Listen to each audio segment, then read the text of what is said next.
Les discussions se sont poursuivies ce jeudi entre le président Martelly et des sénateurs issus des différentes tendances et des responsables de plusieurs partis politiques pour trouver une solution à la crise avant le 12 janvier, considérée comme date butoir. Les différents acteurs se sont finalement mis d'accord autour de la formation d'un nouveau conseil électoral provisoire. Ils ont également discuté sur la question de la mise en place du prochain gouvernement. Rappelons que mercredi, pendant plus de 4 heures, le président Martelly avait discuté avec les dirigeants d'unité de la fusion des sociodémocrates, de Contra Pepla et de Haïtiens pour Haïti.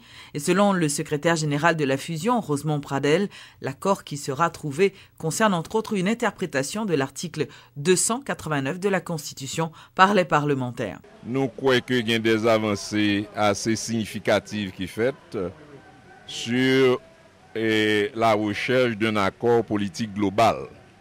Nous croyons qu'il y a des points majeurs que nous joignons, des accords majeurs sur la formation du conseil électoral, suivant l'esprit de l'article 289. Nous joignons des accords sur c'est-à-dire une interprétation de cet de Parlement qui engage nous-mêmes, et nous avons des discussions qui pourront continuer encore demain sur le gouvernement de consensus.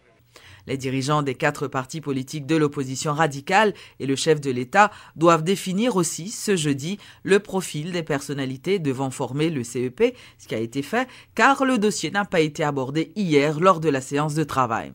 À l'issue de la rencontre hier, le président Martelly n'avait fait aucun commentaire. Rappelons qu'il avait passé toute la journée à l'hôtel Kinam dans des négociations avec la commission sénatoriale et avec les dirigeants de l'opposition radicale. Les discussions devraient permettre de trouver un accord sur plusieurs thèmes, dont la formation d'un gouvernement de consensus et les modalités de maintien en poste des législateurs. Il s'agit de la 2e séance de travail entre le président Martelly et les leaders de l'opposition radicale. À l'issue d'un premier round de négociations autour du choix du Premier ministre, les dirigeants de ces partis s'étaient plaints d'une décision unilatérale du chef de l'État. Il n'existe pas de solution idéale, mais plutôt une solution acceptable, susceptible de sortir le pays de la crise. C'est la déclaration de Monseigneur Chibli Langlois. Selon le président de la conférence épiscopale d'Haïti, la date du 12 janvier ramène le 5e anniversaire du séisme qui a saccagé une partie de la capitale et plusieurs villes du pays. Ce n'est donc pas le moment de s'entre-déchirer, mais plutôt de se construire afin d'éviter une catastrophe politique. Nous souhaitons que nous arrivions joindre, l'aime dit nous, ça veut dire haïtien, arriver joindre une solution qui est acceptable pour tout le monde. Nous bien dit acceptable, solution idéale là, pas gain. Mais c'est solution qui est capable d'aider nous faire pays à sortir dans le blocus qui gagne pour hier. Et c'est important parce que en plus le monde a souffert, le pays a souffert. Il faut que les gens qui ça fait politique, acteurs politiques, toujours mettre dans la tête, c'est dialoguer pour dialoguer, c'est chita pour capable d'arriver en temps pour aider le pays à avancer. Et pour ne pas toujours à courir, à chercher intérêt personnel, pour gagner une position correcte, mais c'est pour une flexibilité, non chercher à résoudre la situation. Ça. Et l'Église catholique a toujours souhaité ça, que l'institution démocratique, c'est une institution qui mettait ensemble pour aider le pays à avancer. Dans ce sens-là, l'intervention dont est faite pour le dialogue là, c'était ça, pour éviter un vide institutionnel, mais en même temps pour aider le pays à avancer. Nous avons toujours souhaité que le pays a avancé avec une institution qui peut gérer le gens doit gérer. Ça veut dire tout, nous pas souhaité l'autre type de tremblement de terre, comme tremblement politique, tu as fait le pays à connaître presque la même situation que qu'on est au tremblement de terre. Ça veut dire tout, comme monde, il faut planifier. Ça veut dire nous inviter tout acteur pour planifier 12 là. Et il y a déjà des propositions pour planification 12 là. Il est important que nous entrions là-dedans pour éviter une catastrophe, disons, catastrophe politique, catastrophe sociale, catastrophe économique, pour le pays, nous voulons éviter ça. Et nous sommes capables de faire ça. Et ça fait nous dire tout acteurs, mettez ensemble pour planifier tout ça, pour empêcher la catastrophe d'arriver. Le professeur Auguste Demeza doute que le chaos s'installe dans le pays après le 12 janvier 2015. Il juge que l'annonce de certains partis politiques vise juste à effrayer la population. Le professeur Demeza estime que la mission d'Evans Paul en tant que Premier ministre est avant tout de favoriser l'organisation des élections dans de bonnes conditions de sécurité. Evans Paul fait peur à certaines personnes parce que les gens refusent de voir que Evans Paul a énormément évolué, son parcours. Evans Paul fut un activiste politique. Il ne faut pas avoir peur de le dire. Il fut un militant politique. Mais soyons honnêtes, de 76 à date, on peut parler d'Evans Paul au pluriel. L'homme s'est métamorphosé. Il est devenu un homme politique lucide, calme, conscient et ouvert. Evans Paul, qui incarne le mouvement populaire en Haïti, avec les Tunabdelpe et tout, il a en face ceux qui incarnent le mouvement populiste. C'est maintenant la constitution de son équipe gouvernementale, parce que je suis sûr qu'il passera l'examen du groupe des 4 partis politiques, je suis sûr qu'il passera aussi l'examen de l'Assemblée nationale s'il y a un minimum de conscience, quoique il y a des sénateurs qui prennent des positions, mais nous savons très bien que ces positions viennent aussi d'un secteur politique. Il faut détruire cet homme parce qu'il a le paravent, mais pas un paravent en métal découpé du village de Noailles, mais un paravent de papier de Chine. Donc les silencieux, sortez de votre silence, appuyons cette transition et ayons l'œil averti en disant à Evans Paul, n'a bon chèque, mais c'est pas un chèque pour en encaisser, son chèque qu'on va encaisser le 8 février, lors d'une élection. Je vais comme tous me remémorer des moments douloureux passés le 12 janvier 2010. Et je suis sûr que bien avant le minuit du 12 janvier 2015, on aura un gouvernement installé et on aura déjà une politique générale présentée et on sera en train de travailler sur le cadre programmatique pour les 14 mois qui restent, pour essayer de répondre aux besoins. Chaos ou catastrophe annoncée? Il n'y aura ni tsunami, il n'y aura ni chaos. Nous sommes trop intelligents en tant que peuple pour sombrer dans ce cycle catastrophique annoncé par certains juste pour faire peur. Et je trouve que soit ils ne comprennent pas le sens et la portée des mots qu'ils utilisent, ou soit qu'ils essaient de faire peur à la population. Or, la population n'a pas marché dans cette logique, elle ne marchera pas non plus dans cette logique. Plusieurs centaines de personnes ont manifesté ce jeudi dans les rues de la capitale et continuent de réclamer le départ du président Martelly. Selon les protestataires, les accords et les ententes signées entre l'exécutif et le Parlement n'engagent pas la population. La manifestation s'est déroulée sans incident majeur.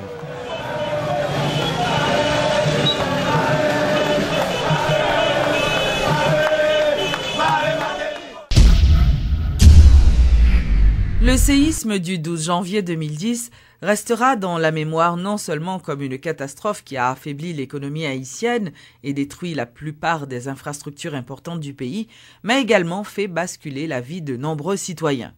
Parmi les victimes, Métropole s'est intéressée au sort des femmes qui ont été obligées de vivre dans des camps de fortune et qui y ont élevé leurs enfants. L'une de ces mères a partagé un témoignage avec notre équipe. Au cœur de Christois, au niveau de la rue Acacia, ce camp de fortune est installé sur l'espace où se trouvait jadis une station de la CAMEP. Des dizaines de tentes abritent des gens venus de plusieurs quartiers de la capitale suite au séisme du 12 janvier. Sous cet amas de bâches communément appelé prélat, usé par le vent et les pluies depuis 4 ans, un enfant est couché presque à même le sol, bercé par le bruit des moustiques qui volent au-dessus de sa tête. Sur le lit, une assiette avec de la nourriture est exposée à l'air libre. Des galons sont empilés dans un coin et des sacs remplis d'on ne sait quoi dans un autre. On est chez Monica. Victime du séisme, elle est depuis 4 ans dans ce camp. Je suis travail. Après ça, je viens petit bébé là, je viens pas le travail encore. Moi là, Ok. je fais rien, un commerce m'a fait. Monica, 29 ans, était femme de ménage avant le tremblement de terre et elle vivait avec sa tante qui a perdu sa maison. Elle se débrouillait pas mal dans le camp jusqu'au jour où elle est tombée enceinte de sa première fille. Femme au foyer avec un mari sans emploi, la vie de Monica a basculé à la naissance de son second enfant. Nous résidons, moi, parfois, je fais un job lessive. Même les gens bébé, je fais un job lessive. Les mêmes temps, les conseils maçons le fait. On l'a comme ça, les gens viennent faire une journée, ils viennent faire. Mais nous restons là sur côté Bodze Napton.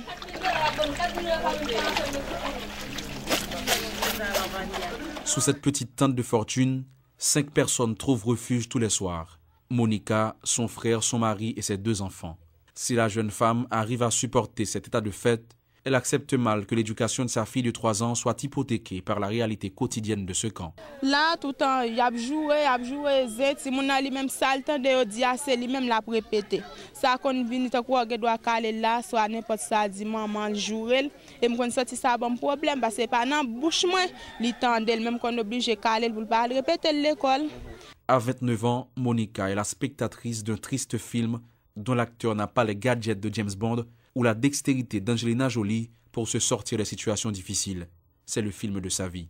Aucun espoir de bâtir un meilleur lendemain ou d'offrir un avenir sûr à ses 2 enfants, Monica se tourne vers le bon Dieu bon. Sa situation est malheureusement proche de celle de nombreuses autres femmes sinistrées qui, dans les camps, ont été soit violées, soit obligées de vendre leur corps pour survivre et qui aujourd'hui élèvent des enfants souvent seuls. Des victimes qui continuent d'affronter leur 12 janvier chaque jour que Dieu fait.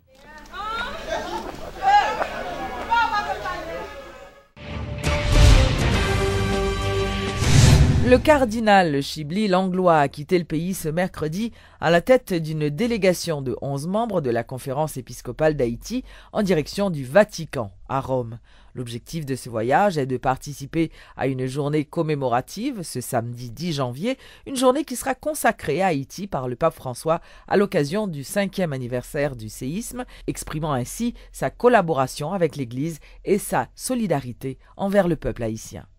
Et journée ça, il y a un thème non, c'est communion l'église là qui a fait mémoire et qui a dit qu'il s'allait espérer pour Haïti 5 ans après le tremblement de terre. Nous allons faire mémoire catastrophe ça qui était tué en pile monde, à peu près 230 000 monde, tu as gagné à peu près 300 000 blessés et à peu près 1,2 million de monde qui pas de caille. Tu as un pile bâtiment, un pile gros bâtiment qui était écrasé et nous songeons cathédrale Port-au-Prince. Solidarité internationale avec effort peuple haïtien, t'es aidé en pile monde sorti en bas des camps. Nous avons songé qu'il y a un pile pays et il y a une grosse société mondiale avec un pile célébrité qui t'a fait un pile don à peuple haïtien. Il y a un pile petit don tout qui mettait ensemble pour aider Haïti. Nous avons un pile bagaille pour faire dans le pays d'Haïti, sous affaires de construction, bâtiment, mais sous affaires spirituelles tout. Et dans ce sens, nous gagnons un lot de projets prioritaires qui a coûté nous en pile millions de dollars. Et c'est peut-être ça, la délégation nous va faire un appel à Rome, à l'Église universelle, pour le capable continuer à aider nous dans l'engagement que nous gagnons bon côté peuple haïtien et bon côté fidèle. D'autant plus que l'objectif et rencontre ça à Rome, par François lui-même livré, c'est pour aider l'Église ouvrir sur Haïti, pas oublier Haïti, continuer à aider Haïti. La 9e édition du Festival international de jazz de Port-au-Prince aura lieu du samedi 17 au samedi 24 janvier. Et pour cette 9e édition, le festival offrira plus de 30 prestations. 11 pays ont été invités. La Belgique, le Canada, le Chili, la France, l'Allemagne, le Mexique, l'Espagne, la Suisse, les États-Unis, le Trinidad et pour la première fois la Grande-Bretagne. C'est une nouvelle occasion de découvrir des artistes haïtiens et étrangers de renom, ainsi que des étoiles montantes. Les têtes d'affiche de 2015 viennent des États-Unis et du Canada, de la France, de Trinidad et Tobago, d'Haïti bien sûr, et de sa diaspora.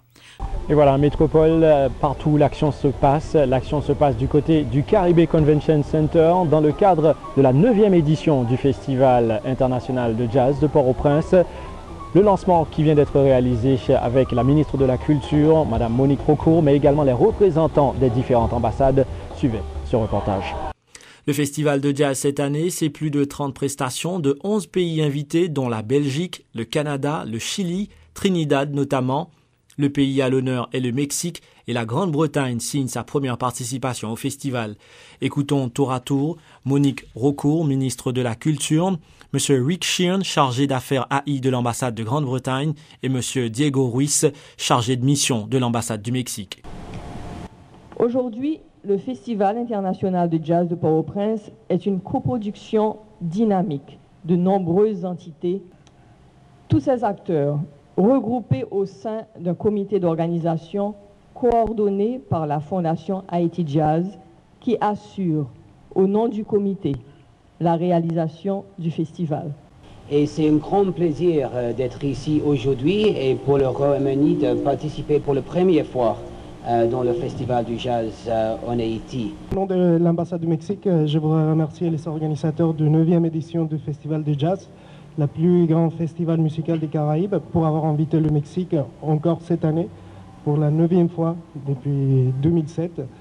C'est un grand honneur pour le Mexique d'être cette année les pays invités à l'honneur. Des groupes et artistes tels The Yellow Jackets, Rani Lee, Maya Azucena, Tabou Combo et Chardavoine sont les têtes d'affiche de la 9e édition. Les mordus du jazz auront également l'opportunité de communier avec les artistes à travers des ateliers et rencontres.